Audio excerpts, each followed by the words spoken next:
عن عبد الله بن عباس رضي الله تعالى عنهما قال آكل الربا يبعث يوم القيامة مجنونا يخنق আব্দুল্লাহ ইবনে আব্বাস বলেন কিয়ামতের ময়দানে সুদখোর এমন অবস্থায় উঠবে দেখলে মনে হবে মাজনুনান পাগল আর মনে হবে ইউখনাক তার গলার মধ্যে চেপে ধরা হয়েছে শ্বাসরোধ করা হচ্ছে দেখলে মনে হবে তাকে শ্বাসরোধ করা হচ্ছে আর শ্বাসটা যায় যায় এমন অবস্থা এই অবস্থায় সুদখোর কিয়ামতের মাঠে উঠবে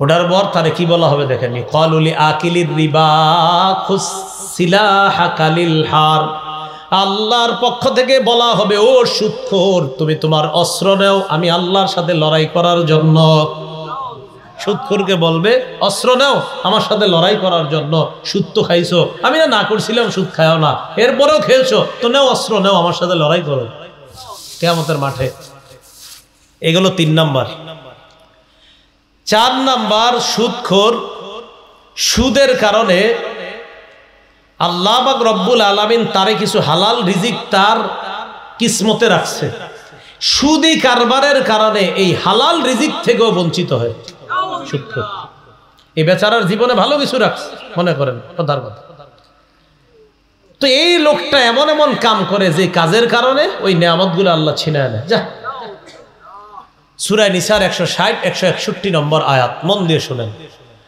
ফাবিজুলমিম মিনাল্লাযীনা হাদু হাররামনা আলাইহিম তাইয়্যিবাতিন উহিল্লাত লাহুম আল্লাহ বলেন ইহুদিদের জুলুমের কারণে আমি আল্লাহ হালাল জিনিসকে হারাম করলাম যা তাদের জন্য হালাল ছিল আল্লাহ কয় ইহুদিদের জুলুমের কারণে কিছু বৈধ জিনিসকে পবিত্র জিনিসকে আমি হারাম করে দিছি যে পবিত্র জিনিসগুলা তাদের জন্য ছিল হালাল আমি করে দিছি হারাম কেন তাদের জুলুমের কারণে তাদের জুলুমের কারণে কিছু পবিত্র জিনিস যা তাদের জন্য হালাল ছিল আমি হারাম করে দিছি না এটা আর ধরবা না অথচ এটা তাদের জন্য হালাল ছিল এরপরে আর কি কারণে ওয়া বিসাদ্দিহিম আন সাবিলিল্লাহ 1 নাম্বার জুলুমের কারণে তাদের হালাল জিনিসগুলো আমি হারাম করছি 2 নাম্বার এরা আল্লাহর রাস্তা থেকে মানুষকে বাধা দেয় এই কারণে আমি তাদের হালাল জিনিসগুলো হারাম করছি আর ওয়া আখযিহিমুর রিবা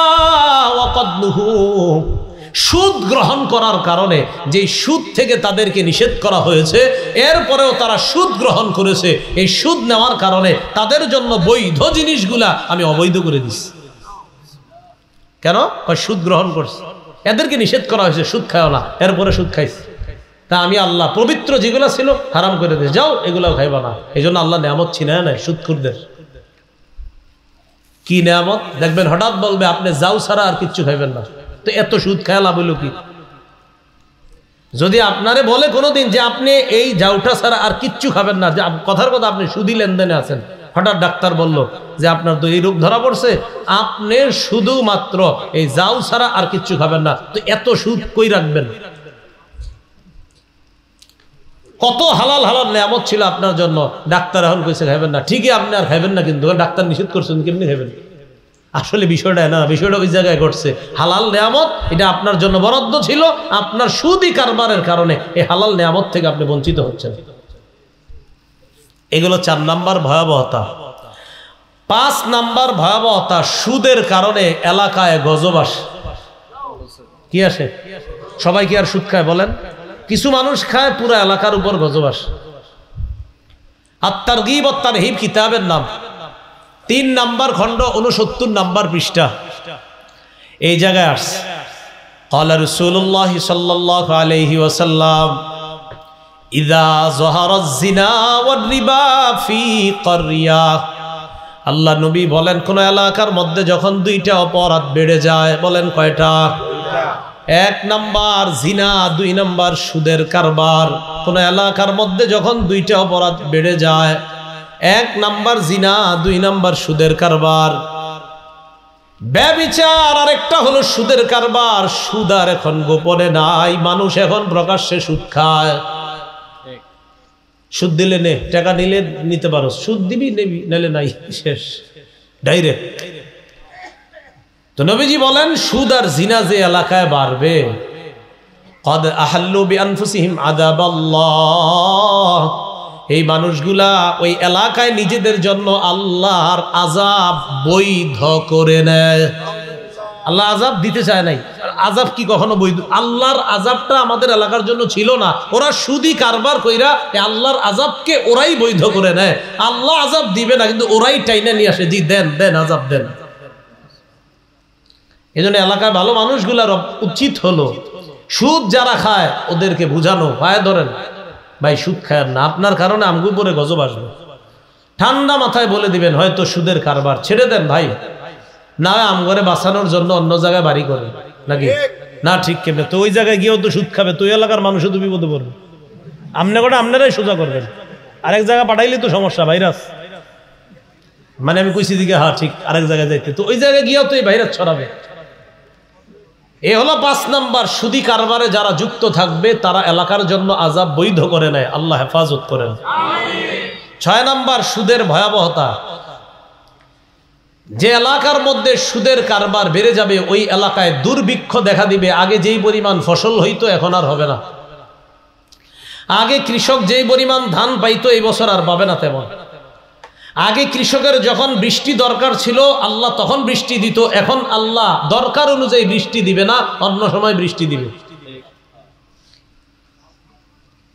রাসূলুল্লাহ সাল্লাল্লাহু আলাইহি সাল্লাম বলেন, মুসনাদে আহমদ 17822 নম্বর হাদিস, ক্বালা রাসূলুল্লাহ সাল্লাল্লাহু আলাইহি ওয়াসাল্লাম, মা মিন কওমিন ইয়াজহারু ফীহিমুর রিবা, যে এলাকার মধ্যে সুদের কারবার বেড়ে যায়, ইল্লা উখিজু বিসানা, ওই এলাকার মধ্যে দুর্ভিক্ষ লেগে যায়। আগের মতো নিয়ামত হবে না, আগে লাউ ধরতো আপনার গাছে 10টা, এবছর 2টাও ধরে না। হ্যাঁ, সুদি কারবারের কারণে এলাকায় দুর্ভিক্ষ লাগবে। আগে আপনি সকালবেলা তরি তরকারি ঘরের বাহিরে পাশেই ক্ষেত থেকে খাইতে পারতেন, এখন আপনি হাহাকার, হুজুর আগের মতো হচ্ছে না। মূল কারবার রাসূল বলেন, সুদি কারবার যখন বাড়বে তোমাদের এই খনিজ পদার্থগুলা যে খেতে খামারে আল্লাহ যে নিয়ামত দান করতেন এগুলো আল্লাহ ছিনিয়ে নিবে। কারণ আল্লাহ তুম করে দেয়, তোমরা সুদ খাও, তো আল্লাহ তোমাদেরকে নিয়ামত কেন দিবে? এ হলো 6 নাম্বার। আপনারা কি খারাপ লাগতেছে? লাগলেও তো আমার এই বয়ানে করতে হবে, আমার তো বিষয় দিছে এটা, এই যে লেখা আছে বিষয়, আরিফ বিন হাবিব পাশে বিষয়, সুদ ও ঘুষের ভয়াবহতা, এই যে লেখা। আমি তো এটাই করতে হবে, যদি আপনারা কোনো চেঞ্জ করা যাবে না, বিষয় তো এটাই। হ্যাঁ, তো 6 নাম্বার, সুদ খাইলে এলাকায় দুর্ভিক্ষ লাগে।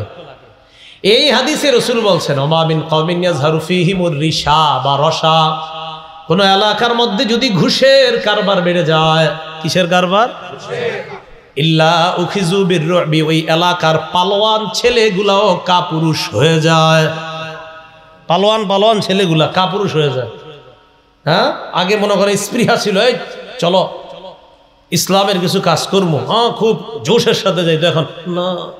কারণ রাসূল বলছেন ঘুষের কারবার বাড়বে তো শক্তিশালী সাহসী ছেলেগুলাও কাপুরুষ হয়ে যাবে। এটা হলো 6 নাম্বার। 7 নাম্বার, সুদের ভয়াবহতা। যারা সুদ খায়, আল্লাহ না করেন সুদি লেনদেন অবস্থায় যদি মারা যায়, তাদের পেটের মধ্যে কিয়ামত পর্যন্ত সাপ থাকবে। এই সাপ নিয়ে কিয়ামত পর্যন্ত এই অবস্থায় থাকবে। আর কিয়ামতের মাঠে তো আছেই, আরো বিচার ফায়সালা বাকি আছে, এই পর্যন্ত পেটে সাপ থাকবে, এটা নিশ্চিত। ইবনে মাজাহ 2273 নম্বর হাদিস, 2273।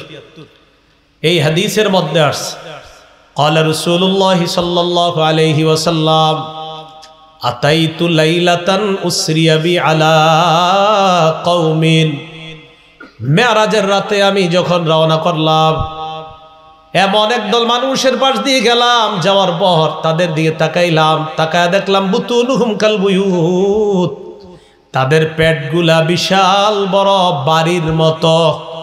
পেট কিসের মতো? আচ্ছা, বাড়ি মনে হয় ছোট বাড়ি, 1 কাঠার উপরই ধরেন, তাও তো বাড়ি, কিন্তু বাড়ি মানি কিন্তু এরকম 1 কাঠা না, বাড়ি মানি বসব বিশাল বড় বাড়ি। তাদের পেটগুলা বাড়ির মতো বলছে, কাল বুয়ুত, বাড়ির মতো পেটগুলা। ফিহা আল হাইয়াত, এই বাড়ির মতো পেটের মধ্যে সাপ। নাউজুবিল্লাহ। তুরা মিন খারিজি বুতুনিহিম, পেটের বাহির থেকে দেখা যায় পেটের ভিতরের সাপগুলা দৌড়াদৌড়ি করে। আমি প্রশ্ন করলাম মান হাউলা ইয়া জিবরিল, জিবরিল এরা কারা? জিবরিল আমিন জবাব দেয় হাউলাই আকালাতুর রিবা ইয়া রাসূলুল্লাহ, হে আল্লাহর রাসূল এরা হলো সুদখোরের দল। এরা কারা? তাহলে 7 নাম্বার, সুদ যারা খাবে তাদের পেটের মধ্যে কি দেখা যাবে? সাপ। 8 নাম্বার, যারা সুদ খাবে, নাউজুবিল্লাহ, সুদ খাওয়া আপন মায়ের সাথে বিয়ে করা মানে ব্যভিচার করা। সুদ এবং ঘুষের ভয়াবহতা আলোচনার বিষয়বস্তু। প্রথমে আমরা জানব সুদের আরবি কি। সুদের আরবি হলো রিবা। আর রিবা ফিল লুগা আজ-জিয়াদা, আবিধানিক অর্থে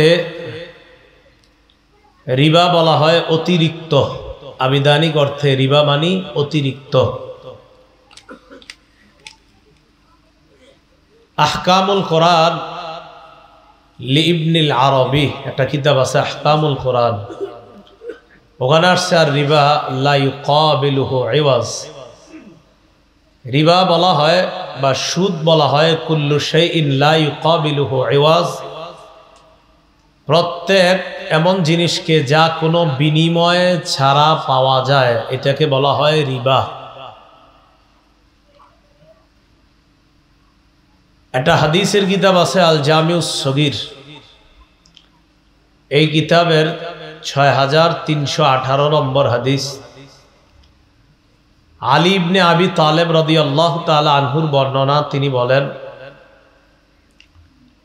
কুল্লু কর্জিন জাররা মানফাআতান ফাহুয়া রিবা, প্রত্যেক ঋণ যেই ঋণের বিনিময়ে অতিরিক্ত কিছু পাওয়া যায় সেটাই সুদ। প্রত্যেক ঋণ যেই ঋণের মোকাবেলায় অতিরিক্ত কিছু পাওয়া যায় সেটাই সুদ। মুসান্নাফ আব্দুর রাজ্জাক হাদিসের একটা কিতাব আছে, এই কিতাবের 14362 নম্বর হাদিসে আছে। আব্দুল্লাহ ইবনে আব্বাস রাদিয়াল্লাহু তাআলা আনহুমার বর্ণনা, তিনি বলেন সুদ হলো ঋণদাতা ঋণ গ্রহীতাকে এই কথা বলা, তোমারে যা দিলাম এরপরে এই পরিমাণ দিবা। তো কিছুদিন পরে মনে করেন 7 দিন পরে এই পরিমাণ সুদ দেওয়ার কথা, তুমি 7 দিন পরে টাকা দিতে পারতেছে না, সুদও পারতেছে। তো ঋণ গ্রহীতা মানে আমি টাকা নিলাম আপনার কাছ থেকে, তো আমি বললাম আখিরলি আজিদুক, সময় আর একটু বাড়ায় দাও, টাকা কিছু বাড়ায় দিন, এটাও সুদ। ইবনে আব্বাস বলেন ঋণ গ্রহীতা ঋণদাতারে বলা, আগে যেই পরিমাণ সময় দিছো যুদ্ধর সুদ দিমু, সময় আরেকটু বাড়াও, আরেকটু সুদ দেই, এটা একটা। 2, আমি আপনার কাছে 500 টাকা নিলাম, কোনো সুদ ছাড়াই নিস, 10 দিন পরে দেওয়ার কথা, এখন দিতে পারতেছি না, বললাম ভাই 500 তো আজকে দেওয়ার কথা, পারতেছি না, আচ্ছা আর 10 দিন সময় দেন, 100 টাকা বাড়ায় দিয়ে দিব। হ্যাঁ, 100 টাকা বাড়ায় দিয়ে দিব, আরো 10 দিন সময় দেন, তো 100 টাকা সুদ। কি কথা বুঝে আসছে? আচ্ছা, মুসলিম শরীফের হাদিস, মাদ্রাসা পাঠ্যপুস্তক অনুসারে 1587 নম্বর হাদিস। আর আপনারা মোবাইল যারা চালান, পকেটে মোবাইল আছে, মোবাইলের হাদিস অনুযায়ী এটা ওর কইতে হয়, নাহলে মিলায়। 3953 নম্বর হাদিস। এই হাদিসের মধ্যে আসছে রাসূলুল্লাহ সাল্লাল্লাহু আলাইহি সাল্লাম ইয়ানহা আন বাইইজ যাহাবি বিজ যাহাব ওয়াল ফিদ্দাতি বিল ফিদ্দাহ ওয়াল বুররি বিল বুররি ওয়াশ শাঈরি বিশ শাঈর ওয়াল মিলহি বিল মিলহি ইল্লা সাওয়াআম বিসাওয়া আইনান বিআইন। নবীজি বলেন সমান সমান ছাড়া নগদ ছাড়া, সমান সমান ছাড়া নগদ ছাড়া, স্বর্ণের বিনিময়ে স্বর্ণ, রূপার বিনিময়ে রূপা, গমের বিনিময়ে গম, জবের বিনিময়ে জব, লবণের বিনিময়ে লবণ, সমান সমান ছাড়া বিক্রি করা নিষেধ। স্বর্ণ মোকাবেলায় স্বর্ণ সমান সমান বিক্রি জায়েজ, রূপার মোকাবেলায় রূপা সমান সমান বিক্রি জায়েজ। আগে রূপা দিয়ে রূপা কিনা, স্বর্ণ দিয়ে স্বর্ণ কিনা।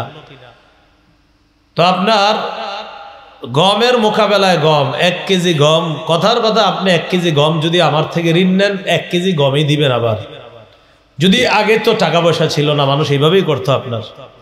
তো গমের মোকাবেলায় গম, লবণের মোকাবেলায় লবণ, সমান সমান নগদ এগুলা যদি হয় জায়েজ আছে। কিন্তু কম বেশি যদি হয়, রাসূল বলেন ফামান জাদা আবিজ দাদা, স্বর্ণের মোকাবেলায় স্বর্ণ, স্বর্ণ আর স্বর্ণ, আমার ডান হাতে স্বর্ণ বাম হাতে দুটোটা কি বলেন তো এক জাতীয় না আলাদা? আমার ডান হাতে স্বর্ণ বাম হাতে স্বর্ণ, দুটোটা এক না আলাদা? এক। এই স্বর্ণের মোকাবেলায় স্বর্ণ, এক জাতীয় জিনিস যদি ফামান জাদা কেউ বাড়ায়, আবিজ দাদা যদি কেউ নিজের থেকে বাড়ায় অথবা অন্য কেউ বাড়ায় দেয়, ফামান রিব আরবা, রাসূল বলেন ফামান জাদা আবিজ দাদা ফাকাত আরবা, কেউ যদি এক জাতীয় জিনিস বাড়ায় দেয় এটা সুদ হবে।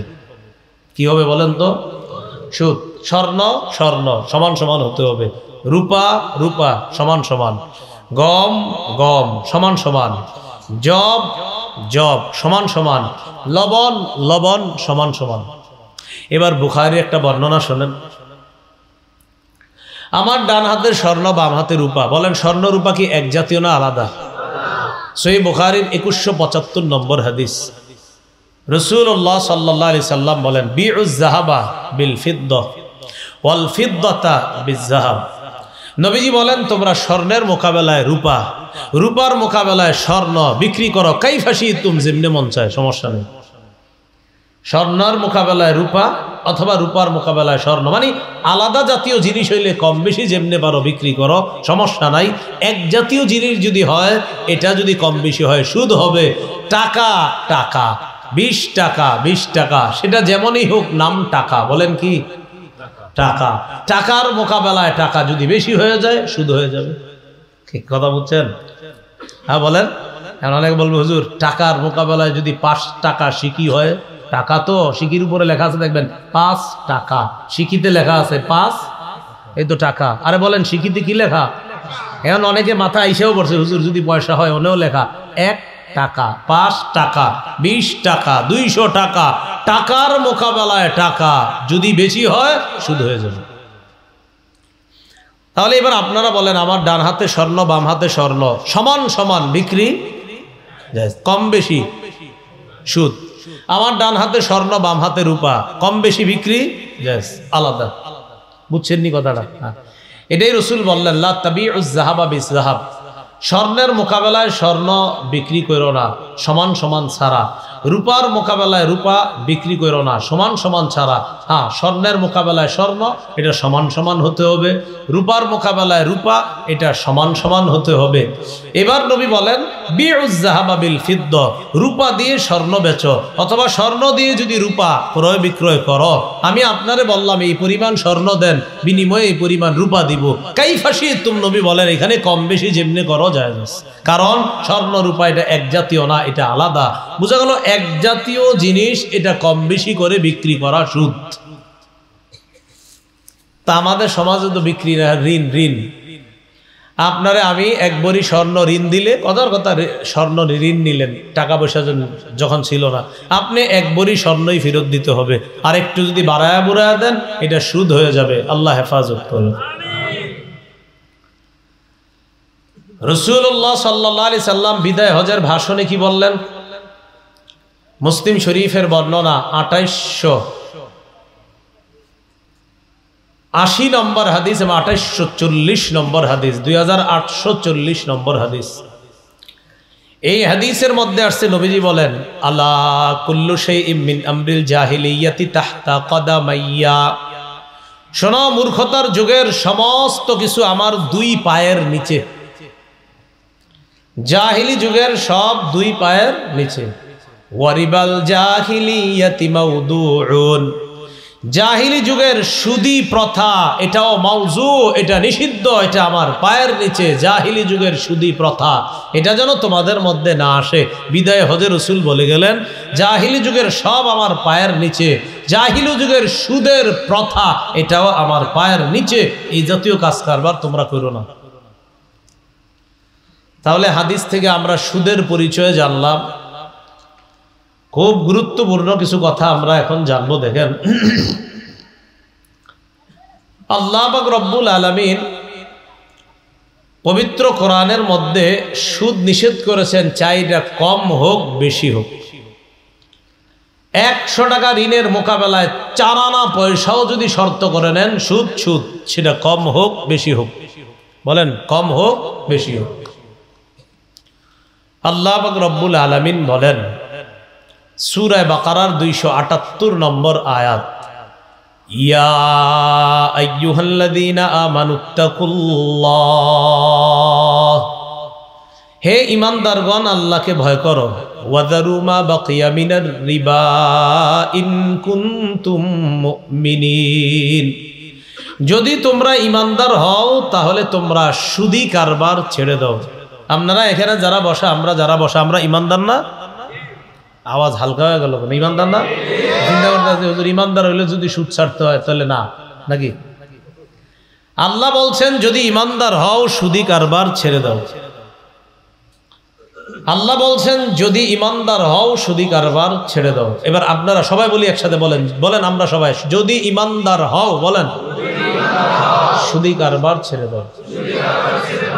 এই কথাটা সবাইরা বলতেছে, যদি ঈমানদার হও সুদি কারবার ছেড়ে দাও। হ্যাঁ, তো সবাই বলতেছে আমরা ঈমানদার, তাহলে সুদি কারবার ছেড়ে দিতে হবে।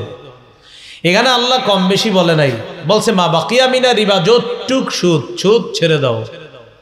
এই আয়াত দ্বারা বোঝা যায় কম হোক বেশি হোক সুদ সুদ। এটা 1 টাকা যদি হয় সুদ, 1 কোটি টাকাও যদি সুদ হয় তাহলে সুদ সুদ। সূরা আলী ইমরানের 130 নম্বর আয়াতে আল্লাহ চক্রাকারে যে সুদ খান এটাও নিষেধ করছে। আল্লাহ আমাদের গ্রামের মানুষ আবার সুদ ভিন্ন স্টাইলে খায় অনেকে আর কি, সবাই না। আপনাদের এদিকে সুদি কারবার যদিও নাই। 100 টাকা একজনে আরেকজনের কাছ থেকে ঋণ নেয়, 10 টাকা সুদ। ও আবার ওই 100 আরেকজনের ঋণ দেয় 20 টাকা সুদ। বুঝেন নাই? মানে আপনার তে নিচে 100 সুদ দিবে আপনারা 10, আর ও আবার আরেক জায়গায় 100 ঋণ দেয়, ওখান থেকে আনবে 20 টাকা। মানে ও 10 রাখবে আর আপনার 10 আপনারে দিবে। কি আজীব স্টাইলের সুদ! মানে আপনার তে সুদে টাকা ঋণ নিয়ে ও আবার এটা আরেক জায়গায় সুদে লাগায়। আল্লাহ পাক রব্বুল আলামিন বলেন ইয়া আইয়ুহাল্লাযীনা আমানু লা তাকুলুর রিবা আযআফাম মুদাআফা, হে ঈমানদারগণ তোমরা চক্রাকারে বৃদ্ধি করে সুদ খায়ো না। আগের আয়াতে জানলাম কম বেশি সব সুদ, আরেকটাতে জানলাম চক্রাকারে বৃদ্ধি করে খালি বাড়াইতেছি বাড়াইতেছি বাড়াইতেছি। এই সুদ খাওয়া হারাম। সুদ খাওয়া কি হারাম। এখন ঋণের সুন্দর নাম হয়ে গেছে লোন, সুদের নাম হয়ে গেছে ইন্টারেস্ট। কয় লোন সুবিধা আছে। কি সুবিধা?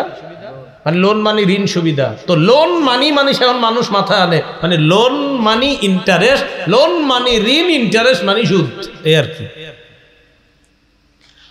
তো সুদের নামটা সুন্দরভাবে দিছে ইন্টারেস্ট, মানে লভ্যাংশ। লভ্যাংশ এখানে দেওয়াটা অন্যায়।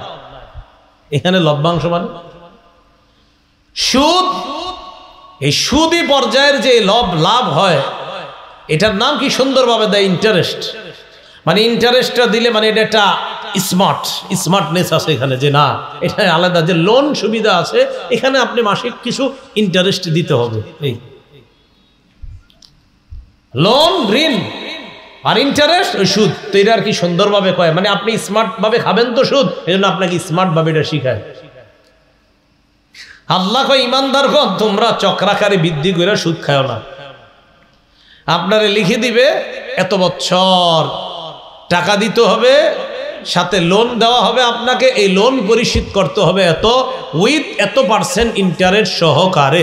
এই পরিমাণ বাড়ায় বাড়ায় দিতে হবে, অর্থাৎ এত বছর এই টাকাটা সুদ করতে হবে, তো টাকা তো মূল যেটা এটা দিবিনি, আরো বাড়ায়া এই পরিমাণ দিতে হবে। তো ওই জায়গাটা সুন্দর মতো সুদ লেখলে কেমন দেখা যায়, এই জন্য অন্য ভাষায় লেখে। আল্লাহ পাক রব্বুল আলামিনের স্পষ্ট ঘোষণা সূরা বাকারা 275 নম্বর আয়াতে আল্লাহ বলেন, ইয়ামহাকুল্লাহুর রিবা ওয়া ইউরবিস সাদাকাত। আমার সাথে আপনারা বলেন, বলেন আল্লাহ সুদকে মিটিয়ে দেন, সদকা বৃদ্ধি করেন। সুদ চোখে দেখতে দেখা যায় বাড়ে, সদকা চোখে দেখতে দেখা যায় কমে, কিন্তু আল্লাহ বলতেছেন না, সুদ আমি মিটায় দেই, সদকা দেখা যায় কমে, সদকা আমি বাড়ায় দিই। এটাই তো আল্লাহর বিধান আর মানব রচিত বিধানের পার্থক্য। মানুষের রচিত বিধানে দেখা যায় সুদে বাড়ে, আল্লাহ কয় সুদে কমে। মানব রচিত বিধানে দেখা যায় সদকায় কমে, আল্লাহ কয় না, সদকায় বাড়ে।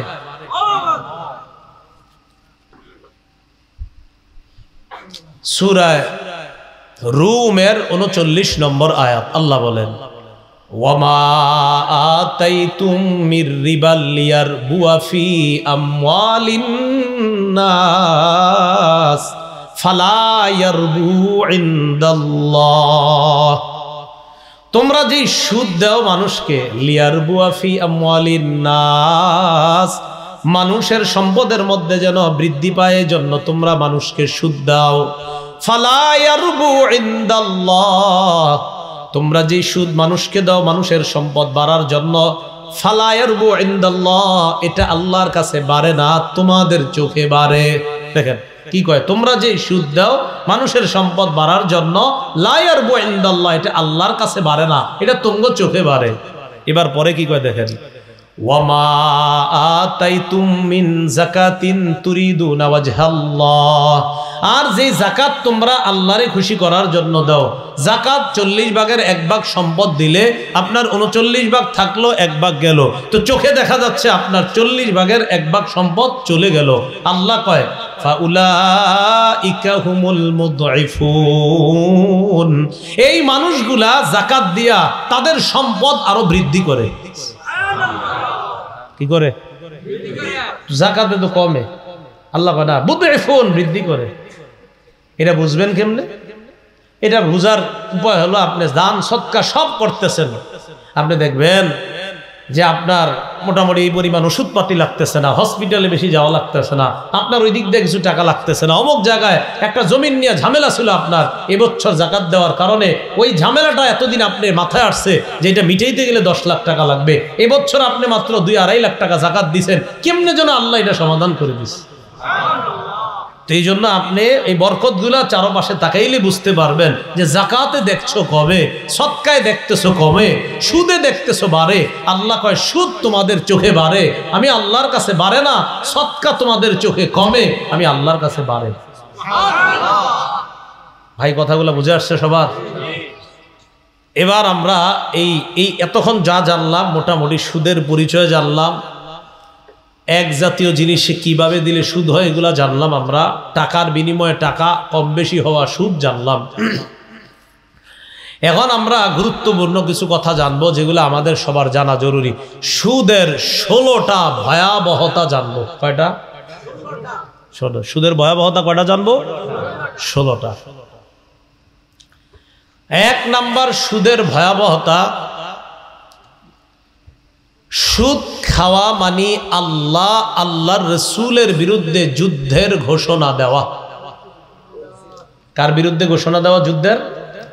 সুদ খাওয়া মানে আল্লাহর রসুলের বিরুদ্ধে যুদ্ধের ঘোষণা দেওয়া, সুদের 1 নাম্বার ভয়াবহতা।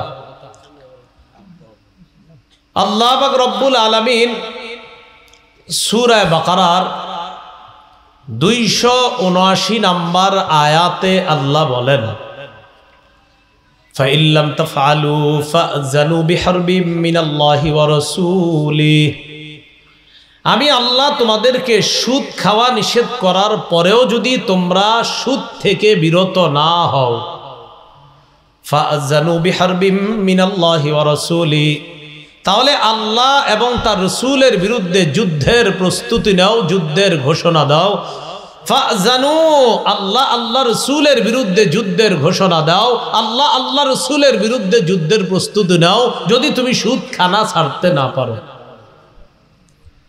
তাহলে সুদ আল্লাহ বলছে ছেড়ে দাও, এর পরেও যদি না ছাড়েন তাহলে আল্লাহ বলছেন আল্লাহ আর তার রাসূলের বিরুদ্ধে যুদ্ধের ঘোষণা দিয়ে দাও। নাউজুবিল্লাহ।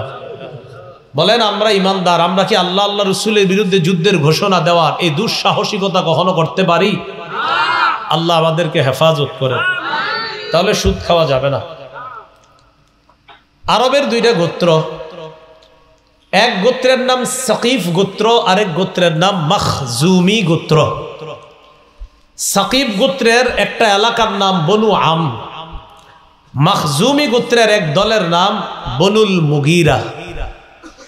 আল্লাহর কি কুদরত, ইসলামের দাওয়াত পাওয়ার পর বনু আমর আর বনুল মুগীরা দুই দল কালিমা পড়ে মুসলমান হয়ে গেছে। ইসলাম গ্রহণ করার আগে এই দুই এলাকার মাঝে সুদি কারবার ছিল, সুদি লেনদেন। একটু বুঝছেননি আপনারা? আচ্ছা, সাকিফ গোত্র মাখজুমি গোত্রের কাছে সুদের অতিরিক্ত টাকা পাইতো, সুদি লেনদেনের অতিরিক্ত যে অংশটা এটা পাইতো। বুঝে থাকলে বলেন তো, সুদি লেনদেনটা তাদের কখন হয়েছে, ইসলাম গ্রহণের পরে না আগে? আগে। ইসলাম গ্রহণের আগে তাদের মাঝে সুদি কারবার, সুদি লেনদেন হওয়ার পর তারা মুসলমান হলো। মুসলমান হওয়ার পর ওই সাকিফ গোত্র যারা সুদি টাকা পায়, মাখজুমি গোত্রের কাছে আইসা কয় আমরা যে তোমার কাছে সুদের যে টাকাটা পাইতাম, সুদের অতিরিক্ত যেই লভ্যাংশটা পাইতাম, এটা দাও, আমাদের সুদ ফেরত দাও। এখন বলেন তো, সুদ ফেরত চাচ্ছে কি ইসলাম গ্রহণের আগে না পরে? আর লেনদেন হয়েছে কখন?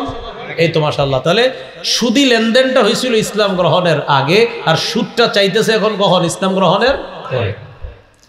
এখন আপনারা বলেন তো, যেই দুই দল এক দল আরেক দলের কাছে সুদ চাইতেছে, এরা কি এখন অমুসলিম না মুসলমান? মুসলমান। তো সুদ চাওয়ার পর মাখজুমি গোত্র কয় না, আমরা সুদ দিব না। কয় কেন? আমরা এখন মুসলমান হয়ে গেছি, এগুলো আর আমরা দিব না। ঘটনাচক্রে আত্তাব ইবনে আসিদ নামে একজন ছিল রাসূলের নায়েব হিসাবে। নায়েব মানে বুঝেননি? ভাইস, অর্থাৎ প্রিন্সিপালের পরে যিনি থাকেন। তো তিনি রাসূলের কাছে একটা চিঠি পাঠাইছে, আল্লাহর নবী সাকিফ গোত্র মাখজুমি গোত্রের কাছে সুদি লেনদেনে কিছু অতিরিক্ত লভ্যাংশ পাইতো মুসলমান হওয়ার আগে, এখন মুসলমান হয়েও এই সুদি চাইতেছে, সুদি লেনদেন আবার চাইতেছে তাদের কাছে, সুদি কারবারটা ফেরত চাইতেছে। এখন হুজুর কি করতে পারি? নবীর কাছে এই চিঠি পড়ে শোনানো হচ্ছে। রাসূল চিঠির ভাষা শোনার পর আল্লাহ সূরা বাকারার 278 নম্বর আয়াত নাজিল করে দিয়েছে, যে নবী আপনি জানায়া দেন, হে ইমানদারগণ, এই মুহূর্তে সুদের কারবার ছেড়ে দাও। এখন আর তোমরা অমুসলিম না, এখন তোমরা মুসলমান, তোমরা ঈমান আনছো। যদি ঈমান এনে থাকো সুদের কারবার ছেড়ে দাও। আর 279 নম্বর আয়াতে বলছে, আমি আল্লাহ বলার পরেও যদি সুদের কারবার ছেড়ে না দাও, তাহলে আল্লাহ আর তার রাসূলের বিরুদ্ধে যুদ্ধের প্রস্তুতি নাও। কথা বুঝে আসছে? তাহলে দেখেন, মাত্র মানুষগুলা মুসলমান হয়েছে, আল্লাহ তাদের ব্যাপারে কি কঠোর ভাষা ব্যবহার করতেছে। অথচ আমরা তো জন্মসূত্রে মুমিন সবাই, কতদিন হয়ে গেছে আমরা মুসলমান। হ্যাঁ, আমাদের মা বাবা মুসলমান, তাই আমরাও মুসলমান, জন্ম থেকেই মুসলমান। আর এই মানুষগুলা মাত্র মুসলমান হয়েছে, আল্লাহ বলে দিচ্ছে মুসলমান হয়েছো, এখন ইমানদার তোমরা, সুদি লেনদেন ছেড়ে দাও। যদি না ছাড়ো, আমার বিরুদ্ধে আর নবীর বিরুদ্ধে যুদ্ধের প্রস্তুতি নাও। তারা দুই গোত্র এই আয়াত জানার পর কয়, এই মুহূর্তে সুদি লেনদেনের সমস্ত সুদি কারবার থেকে আমরা ফেরত আসলাম। দেখছেন ঈমান কারে কয়, ইসলাম কারে কয়? মাত্র মুসলমান হয়েছে আর এই হুকুম আসছে, ছেড়ে দিচ্ছে। তাহলে এক নাম্বার সুদের ভয়াবহতা জানলাম, সুদ খাওয়া। এই যে আজকের বয়ান শোনার পরেও যদি সুদি লেনদেনে লিপ্ত থাকেন, আল্লাহ বলছে ইমানদাররা, আমি নিষেধ করার পরেও যদি না ছাড়ো, তো আল্লাহ আল্লাহ রসুলের বিরুদ্ধে যুদ্ধের প্রস্তুতি নাও। এটা এক নাম্বার ভয়াবহতা। আল্লাহ আমাদেরকে এই কারবার ছেড়ে দেওয়ার তৌফিক দান করেন। দুই নাম্বার, যে ব্যক্তি সুদ খায়, আর সুদি লেনদেন অবস্থায় যদি মারা যায়, আল্লাহ না করেন, এই ব্যক্তি এমন অবস্থায় কিয়ামতের ময়দানে উঠবে যেন শয়তান তাকে ধরে স্পর্শ করে পাগল বানায় দিচ্ছে। পাগল অবস্থায় উঠবে, সুদখোর।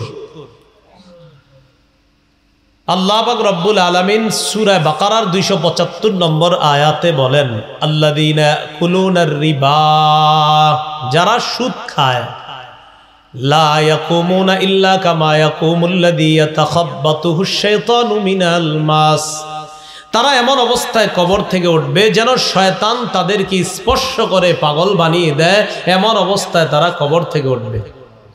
কেন? আল্লাহ বলেন, যালিকা বিআন্নাহুম ক্বালু ইন্নামাল বাইউ মিসলুর রিবা, এটা এই কারণে তারা কয় ব্যবসা সুদের মতো। তারা কয় ব্যবসা কিসের মতো? ব্যবসায় কি হয়? লাভ হয়। সুদেও কি হয়? লাভ হয়। তো তারা কয় ব্যবসা সুদের মতো। আল্লাহ কয় না, ওয়া আহাল্লাল্লাহুল বাইআ, আমি ব্যবসা হালাল করেছি। আল্লাহ বলেন আল্লাহ ব্যবসাকে হালাল করেছেন, ব্যবসার লভ্যাংশ হালাল। ওয়া হাররামার রিবা, সুদকে আল্লাহ হারাম করেছেন, সুদি কারবারের লেনদেনের লভ্যাংশ হারাম। আল্লাহ বলছে ব্যবসা হালাল, অতএব ব্যবসার লাভ হালাল। আল্লাহ বলছে সুদ হারাম, অতএব সুদি পর্যায়ের লেনদেন হারাম। বলেন ব্যবসা হালাল কে বলছে? সুদ হারাম কে বলছে?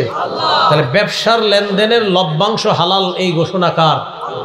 সুদি কারবারের লেনদেনের লভ্যাংশ হারাম এই ঘোষণাও কার? তো যারা বলবে ব্যবসা আর সুদ একরকম, আল্লাহ কয় মর, শয়তান স্পর্শ করলে মনে হবে তুমি পাগল, এই পাগল অবস্থায় কিয়ামতের মাঠে উঠবা। ভয়াবহতা। সুদের 3 নাম্বার ভয়াবহতা দেখেন, যে ব্যক্তি সুদ খাওয়া অবস্থায় মারা যাবে, কিয়ামতের ময়দানে দেখলে মনে হবে তার গলায় কেউ চাইপা ধরছে, ফাঁস লাগায়া দিছে, হা হা করতে করতে ফাঁস লাগানো ব্যক্তির মতো লোকটা কিয়ামতের মাঠে উঠবে। ইবনে মাজার 2274 নম্বর হাদিস, قال رسول الله صلى الله عليه وسلم الربا 70 حبا ايسرها ان ينكح الرجل امه, নবী বলেন সুদের 70টা শাখা, সর্বনিম্ন শাখা হলো আপন মাকে বিয়ে করা। ছেলে কি আপন মারে বিয়ে করা যায়? মানে হলো ব্যভিচার করা, জিনা করা। তাহলে সুদের 70টা শাখা, নিম্ন শাখা আপন মায়ের সাথে ব্যভিচার করা। এলাকার মা যারা আছেন, ছেলেরে বলেন, সন্তানরে বলেন বাবা আর সুদ খাও না। স্ত্রী যারা আছেন, স্বামীকে বলেন চাল ডাল হালাল টাকায় যদ্দূর পারেন আনবেন, সুদ টাকা দরকার নাই আমার। ছেলে মেয়ে যারা আছেন, আপনার বাবাকে বলেন আব্বা 12 মাসে 12টা প্যান্ট শার্ট দেওয়া লাগবে না, হালাল টাকায় একটা পারলে দিয়েন, না পারলে দিয়েন না। মেয়ে যারা আছেন, বাবাকে বলেন মাসে মাসে আমারে সুদের টাকায় কসমেটিক্স দিতে হবে না, হালাল টাকায় পারলে মাঝে মাঝে আইনা দিয়েন, হারাম টাকা একটুও লাগবে না। আমি আশাবাদী কোনো মা তার ছেলেকে যখন বলবে, কোনো স্ত্রী তার স্বামীকে যখন বলবে, কোনো ছেলে তার বাবাকে যখন বলবে, কোনো কন্যা যখন তার বাবাকে বলবে, ওই বাবা চিন্তিত হয়ে যাবে, চিন্তায় পড়তে বাধ্য হবে, ইনশাল্লাহ আস্তে আস্তে সুদি কারবার ছেড়ে দিবে। কারণ একটা মানুষ সুদ কেন খায় বলেন? এ তো তার পরিবারের জন্যই তো, ছেলে মেয়ে আমার বিবি ভালোভাবে চলবে, ছেলে মেয়েরা চলবে। তো ওই ছেলে যদি বলে আব্বা আমার এটা লাগবে না, আপনি এটা করেন না, ওই মেয়ে যদি বলে আব্বা এটা করেন না, আপনি তো আমাদের জন্যই করবেন, আপনি মারা যাওয়ার পর আমাদের জন্যই তো রাখবেন, দরকার নেই। কেন?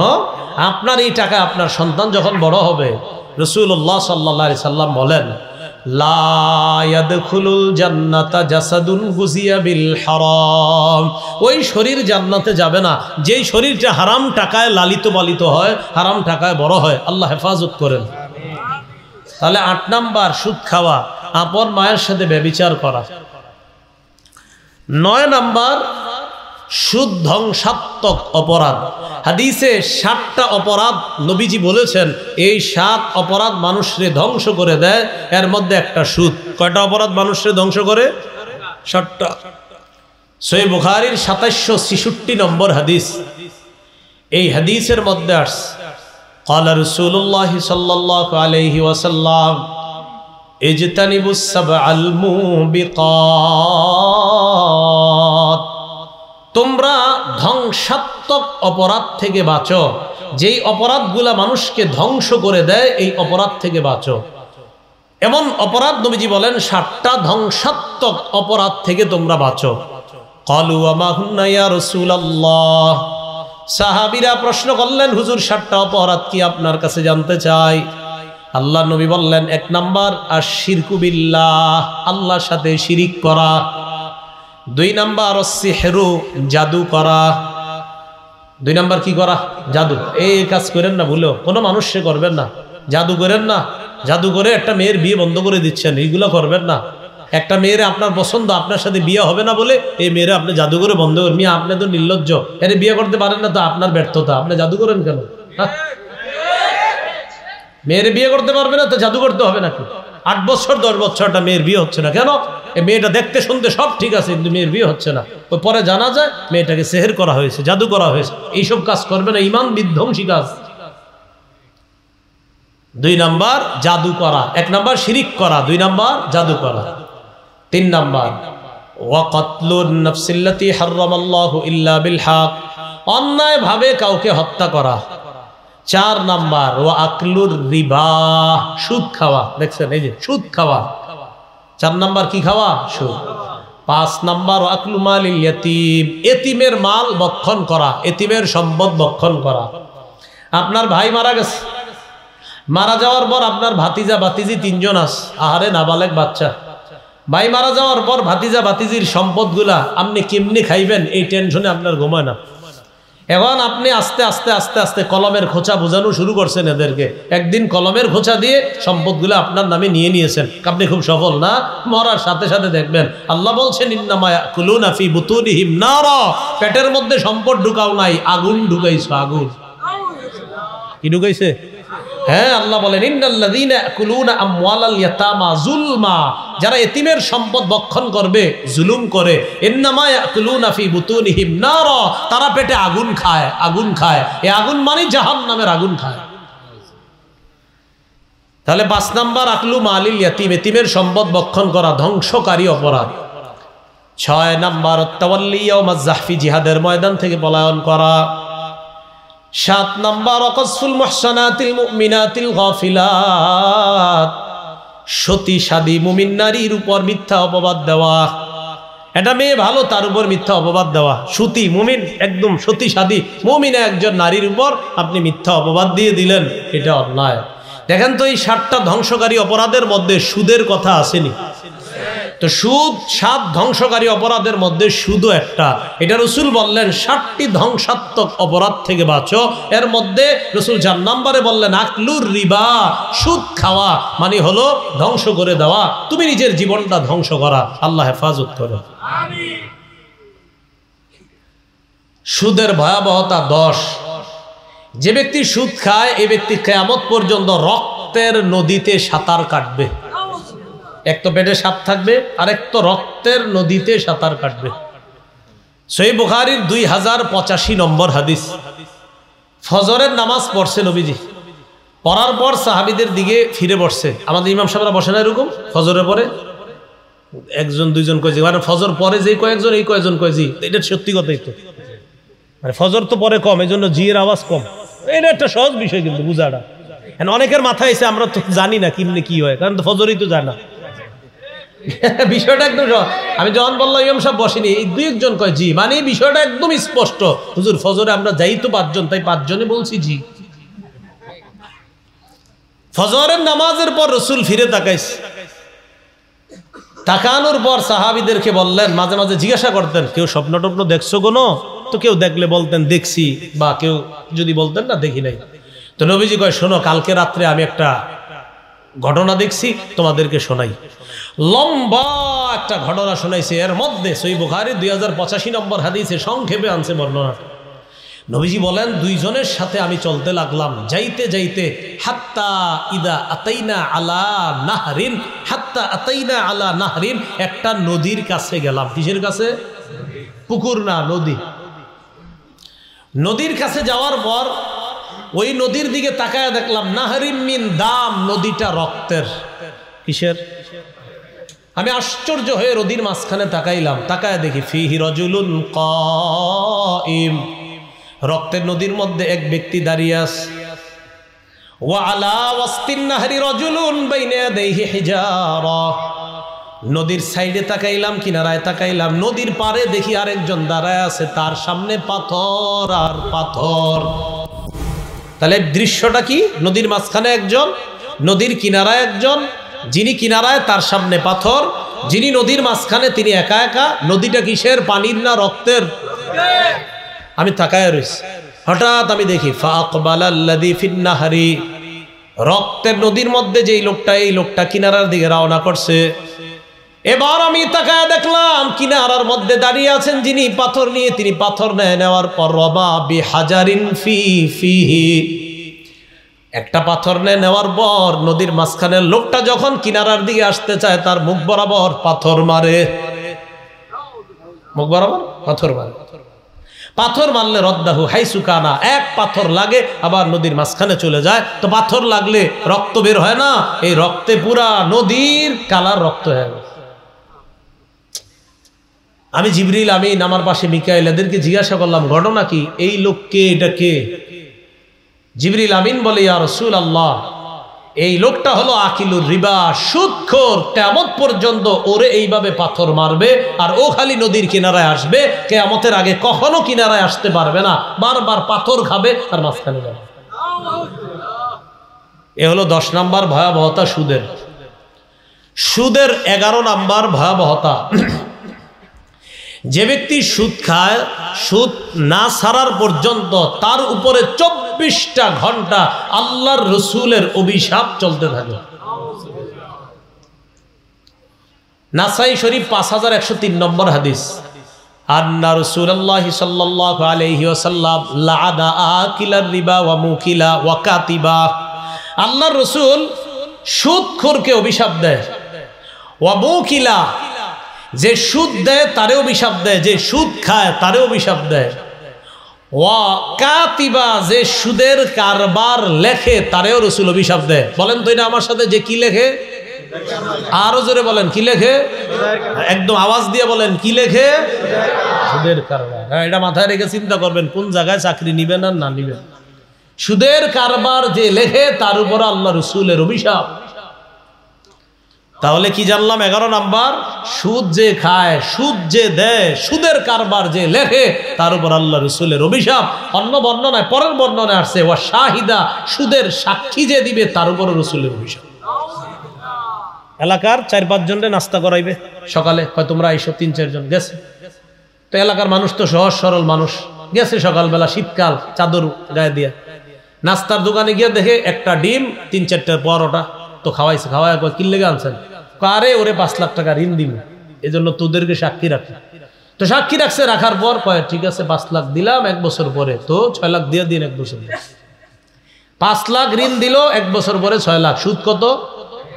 সাক্ষী রাখলো কয়জন? 3-4 জন মনে করেন। এই সহজ সরল মানুষ বুঝে না, হারে নাস্তা খাইছে বাস।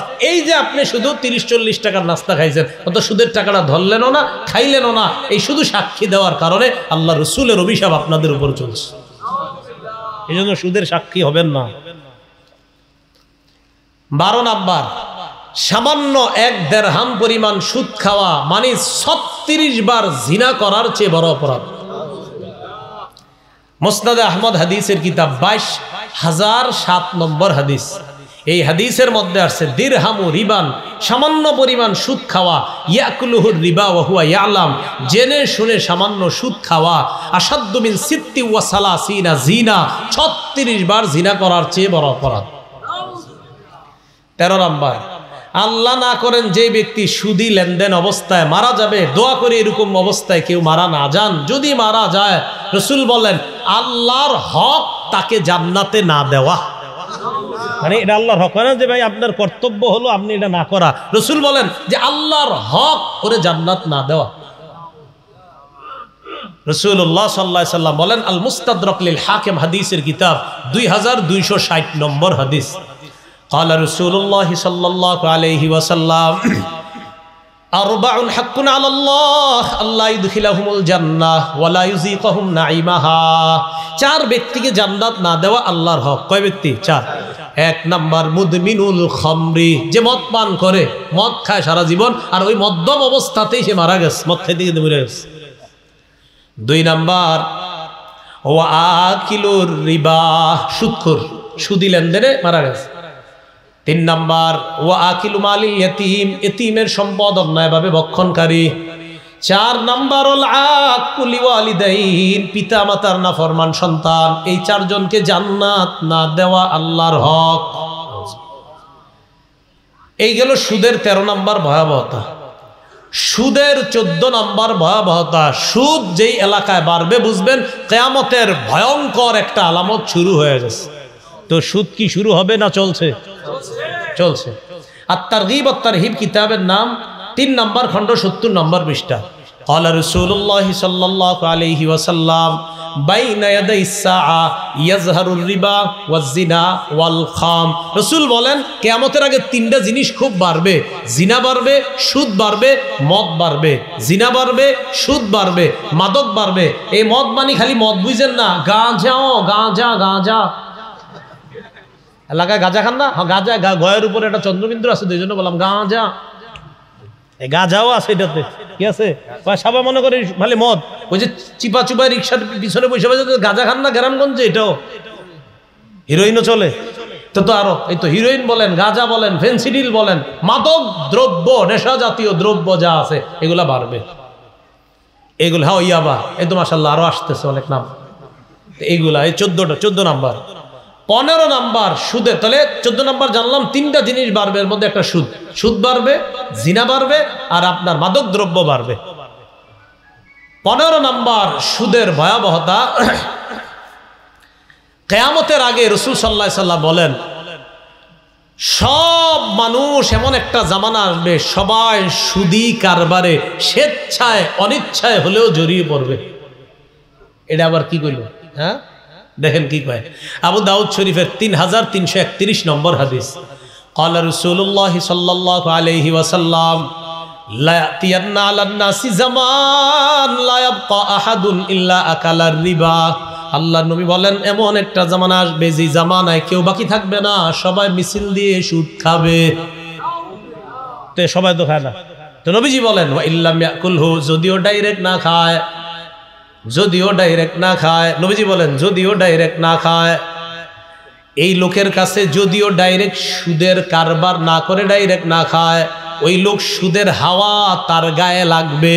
সুদ ডাইরেক্ট না খাইলো সুদের হাওয়া তার গায়ে লাগবে। সুদ ডাইরেক্ট না খাইলো সুদের হাওয়া তার গায়ে লাগবে। কিভাবে? আমি ওনারে নিয়ে গেছি পটায়া আসরের নামাজের পর, চলেন হুজুর কি আপনার একটা নান খাওয়ামো আর গিরিল খাওয়ামো, নিয়ে গেছি। তো বেচারাই তো ভালো মনেই খাইছে, ওনার জন্য নাজায়েজ কিছু হয় নাই। আমি ওনারে গিরিল আর নান খাওয়াইয়া দিছি, ওনারে পাঠাই দিছি। পাঠাইয়া দেওয়ার পর আসলে ওনারে খাওয়াইছে, সমস্যা তো ওনার না, উনি আমার দাওয়াত কবুল কইরা খাইছে আর আমারে ভালো মানুষ জানে আসলে ওই গিরিল আর নান পুরাটা সুদের টাকায় খাওয়াই দিছে। তাহলে দেখেন এই বেচারা সুদ খায় না, কিন্তু সুদের হাওয়া পেটে ঢুকাই দিছে। চা খাওয়াইছে আপনার একজন 5 টাকা দিয়া, আপনি জানছেন যে বেচারা তো আমার মহব্বত করে খাওয়াইছে, ঘটনা চক্র 5 টাকা ছিল সুদের টাকা, আপনার পেটে সুদের হাওয়া ঢুকাই দিচ্ছে। রাসূল বলেন সুদ ডাইরেক্ট না খাইলে সুদের হাওয়া সবার গায়ে এমনি সেমনি লেগে যাবে। আর এটা তো আরো স্পষ্ট, সুদে আপনার কেমন যেন বাধ্য করেও মানুষকে সুদি কারবারে নিচ্ছে সহজ সিস্টেমে, যে এটা করে রাখেন তো আপনারা ঘরে বসে থেকে অটোমেটিক সুদ পাবেন। নিয়ম হচ্ছে, হয়ে গেছে। আল্লাহ হেফাজত করেন। এ হলো 15 নাম্বার। সুদের 16টা ভয়াবহতা বলছিলাম, এই 16 নাম্বারটা শুনেন। সর্বশেষ, সুদ কেন খান? কতদিন খাইবেন? কথার কথা, কতদিন সুদ খাবে মানুষ? মৃত্যু পর্যন্তই তো, নাকি? মরার পর তো আর খেতে পারবে না। আচ্ছা, ইবনে মাজার 2279 নম্বর হাদিসে রাসূল সাল্লাল্লাহু আলাইহি সাল্লাম বলেন মা আহাদুন আকসারা মিনার রিবা, যে ব্যক্তি সুদি কারবার করে, অতিরিক্ত সুদ খায়, ইল্লা কানা আকিবাতু আমরিহি ইলা কিল্লা, শেষ পরিণতি আপনার কি হয়? ধ্বংস হয়। এর মানে সে দেখে সুদ বাড়তেছে, আসলে এই সুদ শেষ পরিণতি ধ্বংসের দিকে তারে নিয়ে যায়। তার সব আস্তে আস্তে ধ্বংস হবে, চারোদিকে তার ক্ষতি হতে থাকবে, অন্যের ক্ষতি করবে। সে নিজে দা দেখলো, তার পরবর্তী প্রজন্ম 14 গোষ্ঠী যা আসবে একের পরে ক্ষতির সম্মুখীন হবে। রাসূল বলেন সুদের পরিণাম হলো, পরিণাম এত ভয়াবহ যে দেখতে তুমি বুঝলা অনেক কিছু বানাইছো না, এটা ইলা কিল্লা, এটা কমের দিকেই যাবে। আর এই কমটা তোমার পরবর্তী প্রজন্মের মাঝে তারা হারে হারে সব টের পাবে। এটা হলো সুদের সর্বশেষ কথা।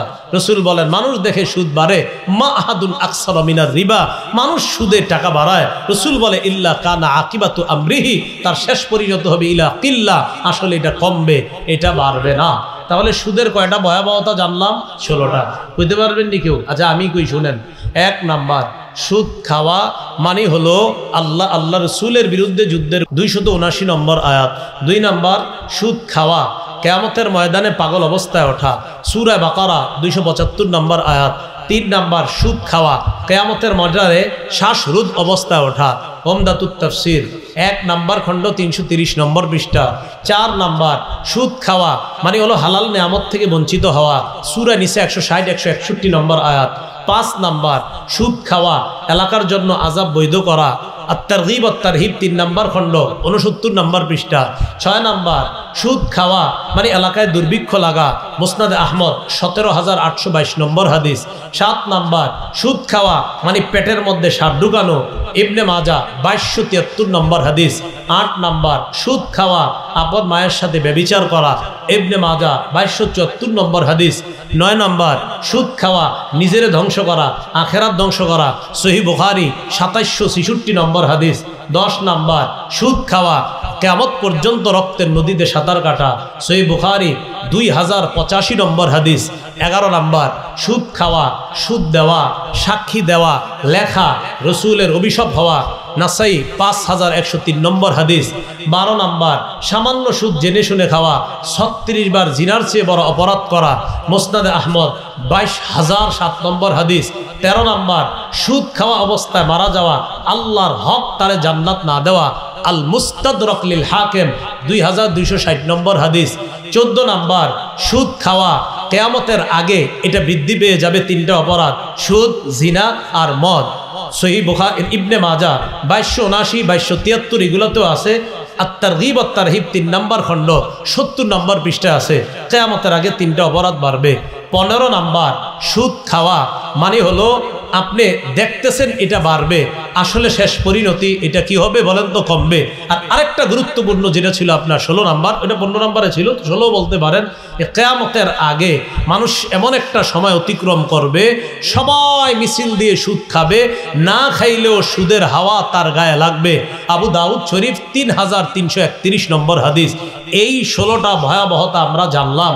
এর মধ্যে সবচাইতে দুনিয়াতে থাকতে যেই ভয়াবহতা, আল্লাহ বলেন আমার আর আমার নবীর বিরুদ্ধে যুদ্ধের প্রস্তুতি নেও, যদি ঈমান আনার পরেও সুদের কারবার ছেড়ে না দাও। আল্লাহ আমাদের সকলকে সুদ থেকে, ঘোষ থেকে যেন আমরা বেঁচে থাকতে পারি, আল্লাহ তৌফিক দান করেন।